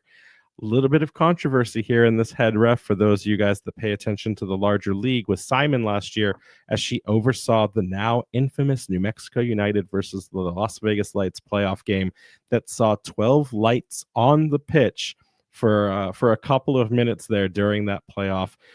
Some people are. What happens in Vegas stays in Vegas. I think it was New Mexico, though, wasn't it? Yeah, didn't it happen in New Mexico? And New Mexico did not go on to advance. They brought Vegas to New Mexico. Yeah. So yeah, there you go. There you go. So there was some also, missed penalties that were called out on both sides. I remember watching the game. It was a bit of a slugfest. You bet your butt I'll be counting the number of players on both sides the entirety of that match. She does index on keeping a little bit light of a lighter pull on her cards and keeping those in the pockets. So, because these two teams have a dynamic against each other, there's a little bit of grudge, I think. A little bit of revenge here. I can kind of see this game getting chippy. This will be an interesting matchup for sure. Moving into the injury report. So these are the reports that we know of for both teams right now. Isaac Anking still out with that ACL, probably 2 to 4 months. Ugo Bacharach out with a lower body injury. We've now found that he's out for the next 1 to 2 months as well. And then Grant Stoneman has a lower body injury as well. He's questionable. Coach Cano last week did tell us that he was day-to-day and that it would be a decision for Saturday. So if you see him in pictures tomorrow traveling, then he's going down. He's most likely going to play, but we're going to, for the sake of the conversation here, assume that he will not be available. And then Connor, Andrew, whichever one of you wants to take anything that I mean, we were surprised last week about MD Myers, obviously your goalkeeper who signed a multi-year contract, out from the preseason and training. Walk us through anything that you may know or the difficulty in finding out that kind of information. Yeah, I mean, I think MD is going to remain out. So you're not going to have to defend him. And then Arturo will be likely suspended. I don't think they'll file an appeal. And Julian, shout out, he's also chiming in. He said that Mark Segburst could also be unavailable. So that would be 4 players amiss. It's tough to see Dan Kuzemka go down in preseason. He obviously had a tough injury towards the end of last season too, something with his elbow or shoulder, and then having such a severe knee injury. So wishing him the best, but those 4 players could potentially be a miss for the weekend. All right, so let's get into these lineup predictions. Guaranteed to be wrong, at least on the RAFC side here. And yeah, so as always, Koke Vegas in net. With a bit of a maybe potential makeshift back line here, with Zach Harifo potentially being deployed as a center back, with Karifa Yao and Frank Nodarse, with a midfield 5 there of Noah Fuson, Clay Holstead, Maxi Rodriguez, Mark Ibarra, and the Jokes Quizera. Up top with Albert Dequa, JJ Williams. And then we're thinking a bench lineup here of Joe Brito, Amos Shapiro-Thompson, Noah Fuson, Aldair Sanchez, Danny Rivera, Kevin Vang, and Jackson Lee. I wrote Fuson in 2 places, but we do think he'll be in that right wing back. Obviously, a lot of this is predicated on whether Stoneman will be ready to play for the weekend, assuming he's close, but we just don't know until we see it. Jason, you and I were in disagreement all week trying to set this. I think it's the first time we have not been in agreement, which I don't know what that holds for the rest of the season ahead. I saw in practice, I saw Haribo for the entire time in that corner. I saw actually Holstead in that right wing back rotation. We can talk at length about the midfield trio, but I think Haribo has to go there, especially when we talked to him. We have the interview that we released that he's comfortable being in the back line. He was recruited for Birmingham Legion as well as the Rowdies to be a center back, and then was repositioned to a midfield role that he's also comfortable in playing. I know you did some research on his center back history or lack thereof. Yeah, he's only has is it 6 to 8 appearances as a center back, which in the short time that Clay's been with us has already doubled that. And we know that Kano is a bit of a player's coach, and Haribo is his prodigal son. So I know that he'll want to get him out there in that lineup. I don't know if it makes sense to move Holstead to right wing back. I wouldn't be surprised if he is in a right center back though, because we have seen him play there. It's not what any of us want, but it's very much what we've seen. And it's what we deserve. For me, I feel it's very much out of respect for the opponent, right? We know that we are not playing an easier team in the league, and to kind of do some experimentation where, sure, Haribo has had some professional minutes as a center back, but it's been a while. And so at this point, I would think, stick to the devil, as they say. We won't be happy about it. as the game starts to flow and evolve and you see those chess pieces moving, maybe you can make some tweaks, adjustments. We saw Okiyoshi have a very good preseason. We know that he is comfortable in the back line too. Depending on the way the game goes, you could see him slot in there at some point. Like, there will be substitutions in this game, right? Maybe I would love to see the two wingbacks that we signed get some minutes this game, but that might be a late game substitution. I don't want to see them get I don't want to see them get starts Not a against start, Charleston. but I'd love to see Rovira and Sanchez get some minutes. Sure, but I mean, like, the reality is this: is we disagree on Holstead to right wing back, at least initially. But the real question is, if Stoneman's not available, Haribo right now is our only option, unless you're going to say Holstead's the better choice at right wing back, at right center back. Right center back. I mean, I disagree. I don't know if it's the better choice, but like, we've seen him do it. It happened there, and he kind of was able to a certain extent lock that position down when needed to. For people that are listening along, throw in your thoughts in the chat if you think it's Haribo or Holstead that would be that right center back, and let Jason know why he's wrong. Here's the real question to kind of wrap things up before we move to the Charleston side. Fuson on the right wing back side, we'll now see Quazera. That is a lethal combination that's going to pester the back line and the wing play to Charleston. Charleston, I think, likes to keep it very tight, very direct, and very neat up the center, and we're going to be going wide. We saw Fuson take advantage of that as a left wing back in the prior game. I guess the question, though, is in this lineup, we have all three of our forward players in this game with Fuson, Chico, and Williams.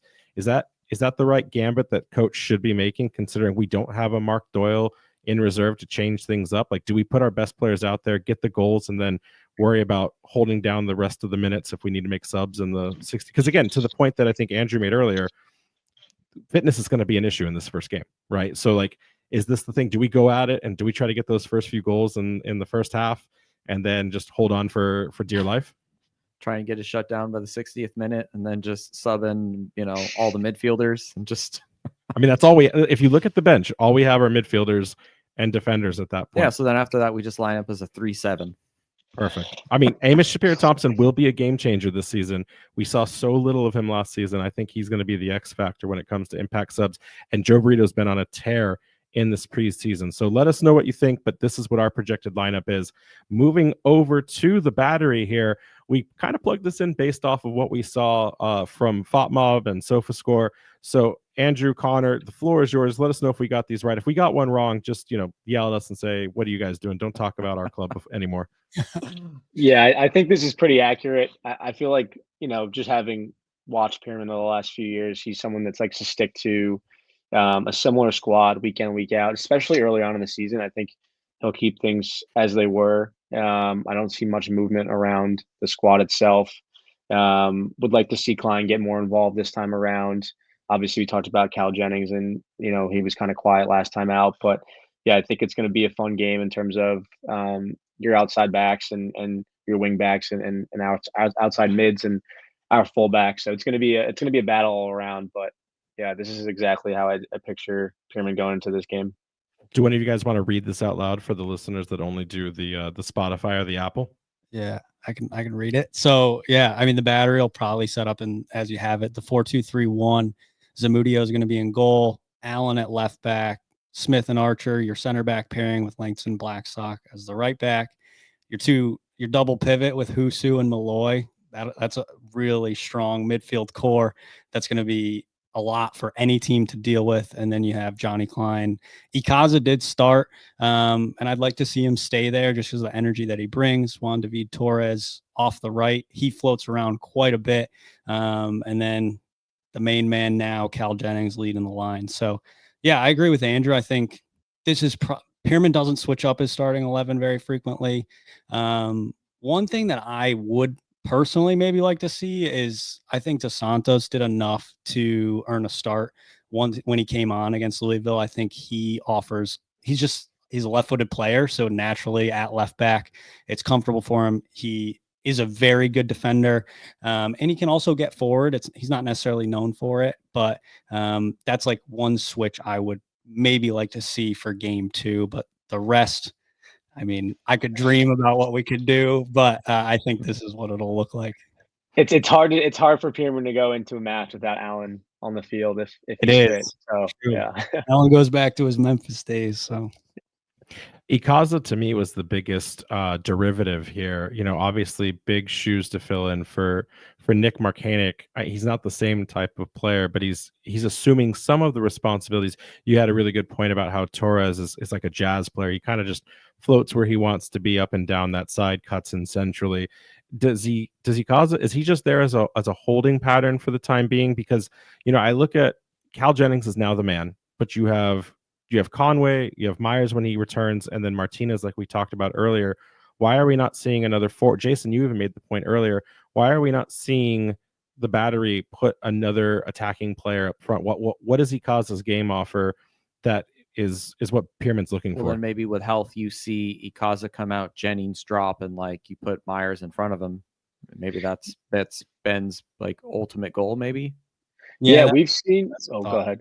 Yeah, that was a thought. That was kind of when I hinted at dreaming. I like to play Cal Jennings in that 10 role, and then maybe Conway or MD when they're healthy. If we're looking for that front heavy attack, but I think Ikaza, well, Pirrmann really favors him just because of his energy levels, but I think he's a very good counter press player. So he's someone that's going to go harass the defense when they have the ball and make it very difficult to pick their heads up and go direct.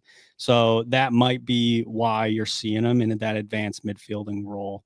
And if you need to rotate him, like it can be somewhat of a fluid midfield. If Malloy wants to step forward for 10 to 15 minutes, see if he can pick some passes. I think that versatility is something Kaza has, but I would say from a pressing perspective, because there's going to be diagonal balls will be on against Rhode Island.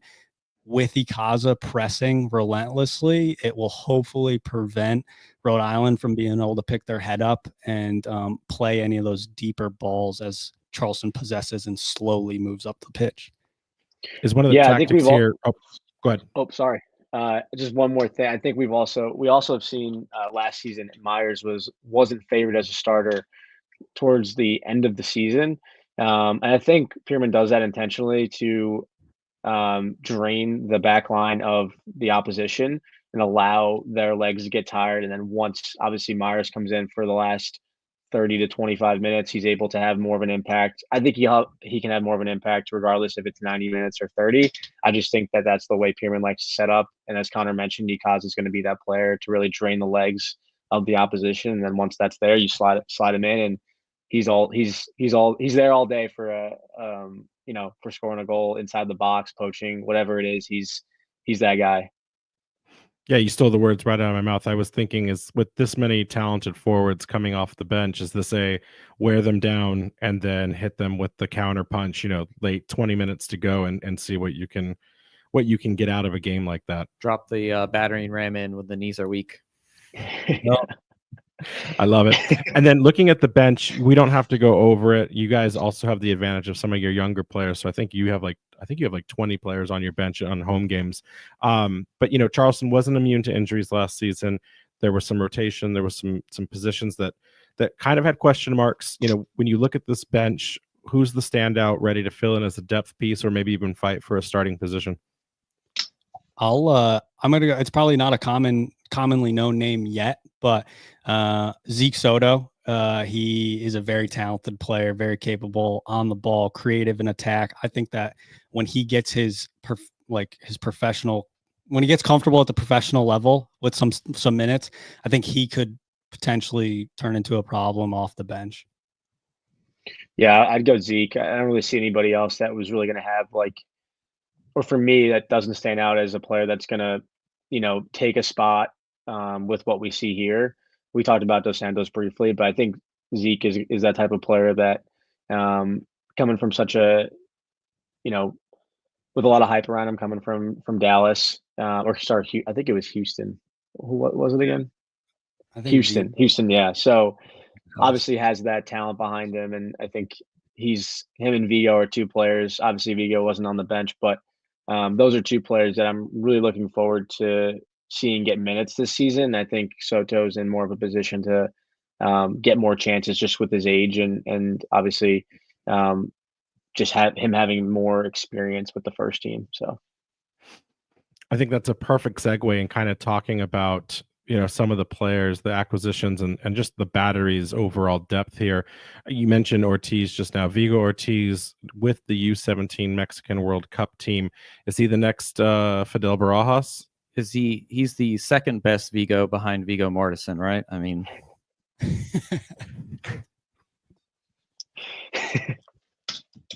with jokes like these, we're here once a week, everyone. So anyways, back to it.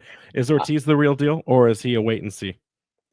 I think he is the real deal. He's on the trajectory that Fidel was on, similar like Youth World Cup, with Mexico. I think the Battery at the time needed a player like Fidel. They weren't as deep of a squad as they are now, so it's going to be difficult for him to get the minutes that we saw Fidel have. But I also think that might also give him an advantage for development. And Pirrmann knows, I think he's got a great sense of timing when it comes to players. We talked about his coaching of Fidel, and he said the beauty of Fidel was he was so mature at such a young age. It was like working with an adult in that manner. But I think Pirrmann's got that ability to coach him through and give him the experience he needs to come off the bench or get a starting position when the time is right. Next question, then, kind of looking at this, there's now a second Rodriguez in the family, as Diego Rodriguez, brother to Arturo Rodriguez, has signed with the Battery themselves. Don't know yet what his impact could be. Obviously, I think he's on a USL Academy signing. Is there merit? Is there promise to this, or is this like, hey, Arturo's a fan favorite? It's good business to see any type of soccer potential that could develop into professional minutes. Is this just, I don't want to call it like, nepotism, but like, is there something to this Rodriguez kid, or is this just like one of those feel good stories? I think it's a bit of both. It definitely is cool to see. It makes the club likable in signing, like having that brother duo. Both Rodriguez's out there, makes for good media, good pictures, everything like that. I'm honestly not aware to what caliber of a player he is, but I think that's one thing that Charleston do a good job of is keeping like things local. They signed two Charleston locals previously to academy contracts, so I think that's something that they use intelligently. And I think going forward, the academy spots are going to be maybe it'll grow, but they're always like really on top of that and getting players in, getting the experience, and then getting them off to like top-notch collegiate or universities. So we'll see. And then looking at we talked about the talent stacking up front, but I do want to ask specifically, you guys did sign the Honduran international forward Douglas Martinez to a multi-year contract. You're already stacked at depth with Myers, Conway, which we saw them have to fight for minutes positionally amongst each other. Cal Jennings, again, not like for Nick Marcanic, but probably most likely just to fill the vacancy there. How does a player like Martinez get time on the pitch? And is this going to be a problem long-term for Pirrmann to like juggle the soccer attitudes of all of these forwards who want to get minutes? Or is this just a benefit of having that much competition to create really good depth for the team? Yeah, I think it does ask the question of that. And I think it's normal to be, I was honestly a little bit worried about, there is like a lot of talent there and it's going to be difficult for minutes. And we saw, hints of that last year with LaCava obviously departing halfway through the season. But I think it's also a blessing that we're able to even say like, oh, there's too much talent here. Like it's funny to even say it out loud, but I think it adds the competition. It will raise the level. It shows the legitimacy of where the Battery are and how they're able to sign all these key players, even without, obviously we had a great season last year. We didn't lift any silverware, but players want to come to the Battery, and it's an environment where I think a lot of players know, especially after the last few seasons, that it's a place you're going to come to where you're not earned a spot, even if you're a player that had a great season last year. So I think every player knows where their position is and where they have the opportunity to get that starting spot. If one player drops form or if someone's injured, there's an opportunity there. So I'm not worried about it. But at the same time, too, we see a lot of flexibility on the pitch here, right? With Charleston, right? You've got midfielders in defense, and you've got, some forwards in the middle. Like, what does that speak to the flexibility, the talent of this squad, the versatility that they have? It's very Kano-esque because like Kano's doing the same thing. He just finds good players and like takes them out of their natural position. Is that a Pirrmann special, or is that just something based off of the wealth of talent you have? I think it's almost Charleston DNA at this point. Like when it comes to an attack, to have all of these like very capable players on the ball, but they're almost like these dynamic midfield winger type players that could also slide into a striker role. So I think it's just DNA at this point to have that kind of dual-headed approach, and it gives Pirrmann's good at using the talent that he has, and he is going to make you earn it. So like despite him having all this talent, I'm hoping that this year maybe we will see him like break a bit more from tradition of like always putting that same 11 out, and tweak with the attack to kind of change how we're attacking different opponents. We'll see though. And then looking towards the match, who's the dual player-to-player matchup that you're most excited to see? I mean, I think of potentially Noah Fuson against, what is it, Allen there? Chris Allen is a veteran, and Fuson's got the legs for days. That could be an exciting one. Yeah. What are your but guys' from your thoughts? guys' perspective, what are you looking forward to here? I was going to say Fuson and Allen. I think if it is Allen, which it most likely will be, he's not a natural left back, but he's a workhorse. The guy will run for days and is not afraid to put in a rough challenge if he needs to. So it's going to be exciting, just with like the history between the two clubs and the energy levels that Patriots Point brings, and the fans that I'm sure it'll be a huge turnout. It being a Saturday match and a former club that we've obviously have history with. So a very small history with, but significant.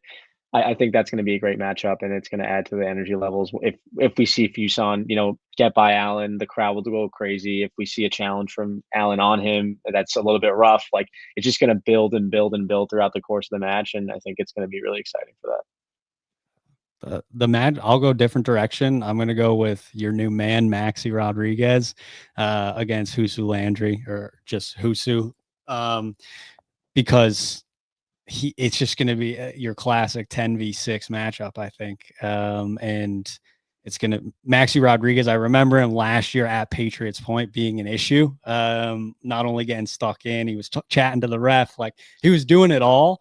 And it probably weighed on the Battery's mind a little bit because that was a very difficult match. But I have very high hopes for Husu Landry, and I'm excited to see how he deals with such a dynamic player, whether he just chooses to lay it on him, puts in a gritty challenge and just says, I'm not dealing with you today, or if he also has the capability to just not let him touch the ball. He can shield him and control the midfield with possession. So that's the matchup that I'm going to be keeping my eyes on for sure. I'm looking at Graham Smith. I mean, he was a defender of the year. We don't talk about it a lot, but JJ Williams was completely knocked out of the game, and he was on that streak where I think he had scored, what was it? 8 goals in like 3 5 games. or something. Yeah, no, it was crazy. And so Graham Smith, Leland Archer only got a handful of minutes in the Eastern Conference final. He's now going to be most likely back for it. And then with Husu, like you said, those are 3 very big bodies, and JJ is just as big. So like the physicality of between those 3 and just making sure Williams is contained, I think it creates some sneaky outlets to where if Chico's the other starter, Chico can be just as scrappy, and he's a poacher through and through. So like I think man marking Chico will just be just as important. And then of course Jojea Quezera, he's such a technical ball player. I'm not sure if Langston is ready for what jokes will be bringing his way, but I do think that you're going to see a battle in the central area of the pitch, up and down, when it comes to how JJ positions against those 3 big bodies, and then where do the other players stack rotationally. So that's exciting to see. Kind of to wrap things up here, both sides of this, and we'll let Charleston take the lead here. what does each team respectively need to do to win this game, or at least get points out of the match? Andrew, Connor, we'll start with you. It's already been hinted at, but I think Charleston, in order to win the game, is going to need to deal with the counterattacks in the wide areas. If Kano decides to try to pin the Battery back by pushing one of the wingbacks high, that could be tough to deal with, because it's going to throw off how the Battery possess the ball. So that's going to be the biggest component that the Battery need to deal with in order to win the game. Because if Fuson or Quizera get into any space and put a ball into that dynamic duo up top, it's going to be issues. So that would be the thing that I think Charleston needs to deal with the most. Yeah, I agree. I think in terms of just what happened last time out against Louisville, not taking your chances, being dominant in possession, but also capitalizing early, because a team like Rhode Island, they're going to counter heavily. They're going to utilize their wing backs. And if we're caught out, it's going to be a nightmare with the likes of JJ in the middle of the field, especially with Maxi there as well. It's just a lot of options to score with if we are caught out with less players in the back. So just capitalizing early and then taking advantage of the possession that we are able to keep throughout the match. Jason, how about you?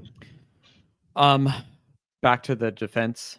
I think if we do end up with some sort of substitute defense, I think it's important that they remain resolute, keep Cal Jennings calm, even though he maybe didn't hit the ground running. I think he is still a very good player, and in this league, he can score goals. It's been proven. So I think it'd be important to keep him quiet. There's the Juan Torres zone that in that part of the field. Don't give a free kick right there, because Steph Curry range. But I was gonna say it's the Steph Curry range, but the problem is, Jason, if you go to the opposite side, that's the Aaron Malloy strike zone. So either way, you don't want Charleston taking free kicks. And I mean, anywhere. we saw with Zamudio, is near post OP. Maybe try it again just to see if you could sneak one in there. Ultimately, I think it'll be a hard fought match. So for RIFC to win, they're gonna kind of need to kind of neutralize the midfield, which I think could be tough, and really rely on those wings of Fuson and Quizera to get in behind and kind of cause chaos and create chances for Maxi, for JJ, whoever it is, for Chico, whoever is in that box there. And I think we could come out on top. But if not, like I said earlier, I wouldn't be surprised if this is very similar to what we've seen in the past. Yeah, I think there's question marks left with Charleston's goalkeeping right now. I'm not convinced that Zamudio was a upgrade from Grinwis, and I know that there's those other keepers that are on the mend. So maybe this was a scramble acquisition. I think Zamudio didn't he sign for Indy 11 and then moved again? Isn't that the guy? No, is he? Zamudio was from Monterey Bay FC, right? Is that correct? Testing me. I I'm believe not sure. Is he the one that no, that's the guy that went to Hartford. Sorry. No, I got my wires crossed on that. So Hartford always living in my mind is just when I think bad goalkeeping. But he was with DC United prior. DC United. That's yeah. Oh. So when I think about him, seeing that first result could have been first game of the year, just jitters. But the reality is that this team, Rhode Island FC, has upgraded its offensive firepower with Maxi Rodriguez. It didn't weaken it in any way, shape, or form. So I think the goal production is there. I do believe that either we will see wing play that results in a promising cross or just a direct, scoring threat on goal. I feel like Chico's got a sneaky tap in ahead of him on this game, but you're right about the defense. And I think that's where this most likely will pan out to probably closer to a draw. We haven't talked about it, but losing Morris Duggan as our left center back to Minnesota United, he was in 2 of the 3 games that we squared off against the Charleston Battery last season. One of them we held them to the 1-1, and the other one he had Nick Marcanic locked in his pocket. That was basically Morris's job on the night. We don't have that anymore, and Frank is a great defender, but I don't think he's as good as Morris was. And then simultaneously with that question on the right center back side, I see us in game 1 probably letting some goals in. So the question then becomes, can we score more than we let in? And this is a tough opponent. This is a tough night. Questions will be asked, and we'll see what those answers look like. But I think if Rhode Island FC continues with the high press, transitioning into the final third and trying to do the counter from there, I think they're good for a goal or two. I don't necessarily feel comfortable that we'll get all 3 points. I'll be happy with 1 point from the first game. I know Battery fans won't be, but I'd be happy with 1 point coming off the road in that first game at Patriots point. So predictions guaranteed to be wrong. Gentlemen, we talked at length about the scoreline. Projections are on FOTMob. 18% believe that the Charleston Battery will win. 16% think it will be a draw. 66% believe Rhode Island FC will win this out. So either lots of RIFC fans in that score, or Charleston just has a bad taste in their mouth. The faith right now. Ironically, though, on the other one, on SofaScore, it's 51% believe that the Battery will win, and 37% think that Rhode Island FC will carry the day. Score predictions. As the guests of honor, we will let you go first. What do we think those score lines will be? I'm going to go big. I was going to go with a draw, but I think the Battery are going to come out and they have a statement. They didn't make a habit of losing a string of games at home hardly at all last season. So I'm going to go 3-1 Battery, just because I think Rhode Island might be a little sleepy, slow out of the gates. First game of the season is always tough, and with the delayed week. I also got to pull for the Battery. So that's what I'm going to roll with. Plus the clocks, they all went up an hour early. We were just talking earlier. Maybe like people are out of their funk thinking the game's at 6:30 instead of 7:30. So who knows? Andrew, what do you got? I'm going to go 2-0 to the Battery. I think we're going to clean up shop in the back. Yes, there'll be issues from Rhode Island, but I think, as we talked about, first game of the season, feet might be slow, legs might be tired too early. And I think a lot of the work that we were unable to do in the back line last time out will get cleaned up for this match. So I'm going 2-0 Battery. I'm going to go with 1-1 as is tradition, but I could very well see an RAFC win. I don't think this will be scoreless in any way. I think it'll be tough. I think definitely both teams score, whether or not someone comes out as the victor. But yeah, I think that ultimately with our makeshift backline there, potentially, I'm not 100% confident that we'll win, but Maxi could be the X factor there. So. Or Amos Shapiro-Thompson, yeah. Right? It's funny you mentioned that you think you'll get the clean sheet out of the last 8 games, because I don't count the final. That didn't happen. That wasn't a real game. That was at altitude. Play at sea level, or it doesn't even count. It was before noon. That wasn't real. Yeah, that too. That morning games, the score lines don't matter. But I do look back at the score lines, and outside of a weird Loudoun United match, we scored or were scored on, but still scored as well in all of those games. So Rhode Island FC, good for a goal at least, maybe not able to get the win outright. So I don't believe the clean sheet. I think this game's got 2-2 written all over it. Who scores first and who plays catch up, I don't know. I won't go as far as to say the goal scores, but I think one of these teams is going to catch the other, punch him in the mouth, and then the other team's going to respond in kind. There's just too much. There's too much in these two teams. This is a high pedigree game. I mean, Charleston Battery last week had the marquee game of the weekend. I think they have the second marquee game of the weekend here as a Eastern Conference rematch. So I just don't see it being either team getting out of this without drawing blood, and I see it as a 2-2 result. I wouldn't be surprised if it swings one way or another. I don't heavily favor Rhode Island FC because there is some dust, there is some kind of getting things back under your feet, but we'll see what happens there. Kind of quickly want to wrap things up here. Any final thoughts on your guys' end about anything going on in your world? I don't have a ton to add. I think your picks are smart. I think they're safe picks. Yeah. Oh, I should say, actually, I forgot. We have our quant back, the Hillside. He did put in a 2-0 prediction for RFC. Obviously, he's got to speak of it from being the homer and the Rhode Island fan that he is. He went out to make sure to remind me that Cal Jennings is no Nick Marcanic, so that's why we'll get a 2-0 win. I don't see it coming, but Hillside, that's his thought. He will give a prediction on game-by-game point analysis a few games in to the season opener, so we'll need a couple games to do the projection, but he does think we'll have 10 points over our first 5 games. As a reminder, this match will be kicking off at 7 p.m. at Patriots Point. I've heard there will be over or is it 7:30? It's 7:30. Sorry, I got the notes backwards there. I've heard there's going to be a lot of fans in attendance. I think half of Defiance's like leadership is going down. Some exciting things going on in that space. It was a great experience between fans from both sides last time. They were very welcoming, very exciting. The game will be on it won't be available on ESPN Plus. It'll be available on CBS Sports Golazo, and it'll be an exciting match nevertheless. Again, if you're going to the watch parties, there's several that the club is putting out on the Rhode Island side. I've heard that the broadcast on MyRTV will actually be the Charleston feed. So for Charleston fans, if they want to hear the Charleston broadcast partners, they can go to MyRITV to watch the game. Even though it'll be quote unquote the Rhode Island coverage. So that's an exciting piece there. And yeah, so that's it. Andrew, Connor, I can't thank you guys enough for coming on. I know this was a long one. When we cut your version of this for yours, it'll have like 45 minutes of nonsense completely removed so that people can get into just the preview like they wanted. Any final thoughts, anything that you want to share about like upcoming promotions, upcoming events, like where can fans find you, all that kind of good stuff?